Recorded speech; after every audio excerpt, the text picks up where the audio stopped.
Hello guys, welcome back to my channel मेरी माँ शेरां वाली। तो कैसे हैं आप सब? माता रानी की कृपा से और दसों गुरुओं की कृपा से आप सभी ठीक होंगे। मैं भी ठीक हूँ। जय माता दी, सत श्री अकाल। आज की वीडियो रहने वाली है हमारे भगवान शिव से रिलेटेड, भगवान शिव के प्रिय भोग से रिलेटेड। ठीक है। महाशिवरात्रि की सीरीज चल रही है ना।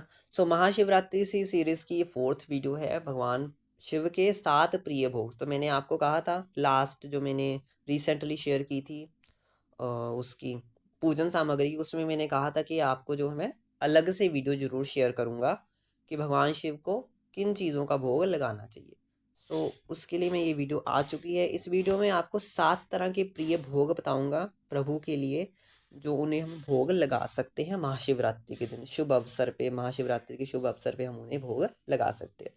बहुत सारी चीज़ें हैं, बहुत सारी चीज़ें हैं। पर जैसे कि हम सबको पता ही है, हमारे भोले बाबा इतने भोले हैं। वो एक बेलपत्र से ही प्रसन्न हो जाते हैं, एक फूल से ही प्रसन्न हो जाते हैं, एक लोटे जल से प्रसन्न हो जाते हैं, 2 चावल के अक्षत के दानों से प्रसन्न हो जाते हैं।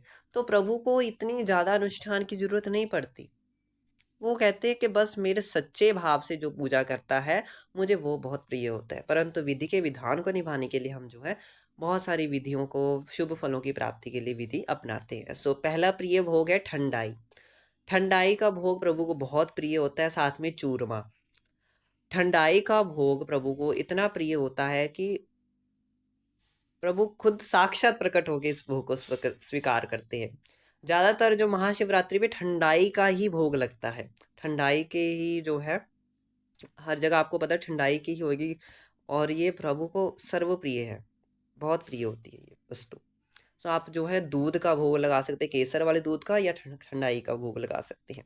अब उसके बाद है दूसरा प्रिय भोग है वो मालपुए। मालपुए प्रभु को बहुत प्रिय होते हैं, जैसे आपको स्क्रीन पे दिख रहे हैं, ये प्रभु को जरूर भोग लगाएं। इसका भी आप भोग लगा सकते हैं अगर आपको ठंडाई का नहीं लगाना है। ठीक है। अब है हलवा। हलवा तो सबके घर बनता ही रहता है, हलवा तो हर एक अनुष्ठान में बनता है। हलवा सबसे शुभ जो है मिठाई, सबसे शुभ भोग माना जाता है। तो हलवा सूजी का हो या आटे का, आप अपने हिसाब से जैसे आपके बनता है वैसे आप को भोग लगाएं। ठीक है। अब है खीर।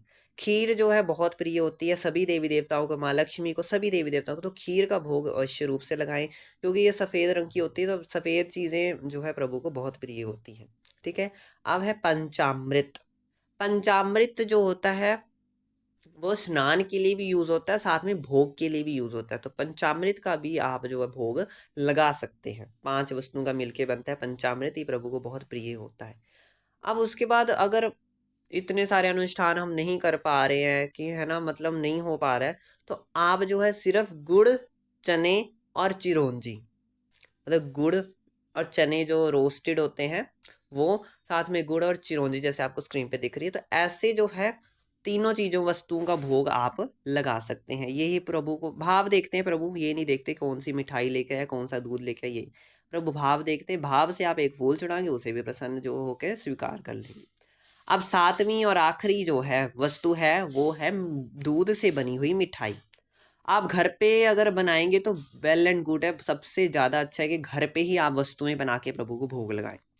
अगर आप बाहर से बाजार से लेके आना चाहते हैं तो बाजार से भी लेके आ सकते हैं। भगवान जी के लिए दूध से बनी कोई भी मिठाई ले, सफ़ेद रंग जैसे पेड़े भी ले सकते हैं, खोए के जो पेड़े होते हैं, या फिर जो है बर्फी ले सकते हैं। जो भी आपको अच्छा लगे, दूध से बनी हुई मिठाई का भोग प्रभु को लगाया जाता है। तो यही थी कुछ 7 वस्तुएं प्रिय जो भगवान जी को होती है। ठीक है। इन सातों में से किसी एक, जरूरी नहीं कि पूरी 7 चीज़ों का ही भोग लगाना है। इन सातों में से कोई एक चीज़ का भी भोग लगाओगे तो उससे भी प्रभु प्रसन्न हो जाएंगे। आपको ये वीडियो कैसे लगे कमेंट्स में जरूर बताइएगा। और जो मेरे चैनल पे नया आया है सब्सक्राइब भी बनाना आ जाएगा। Okay guys, bye, take care, जय माता दी। नेक्स्ट वीडियो जल्दी से आएगी महाशिवरात्रि व्लॉग। Bye guys.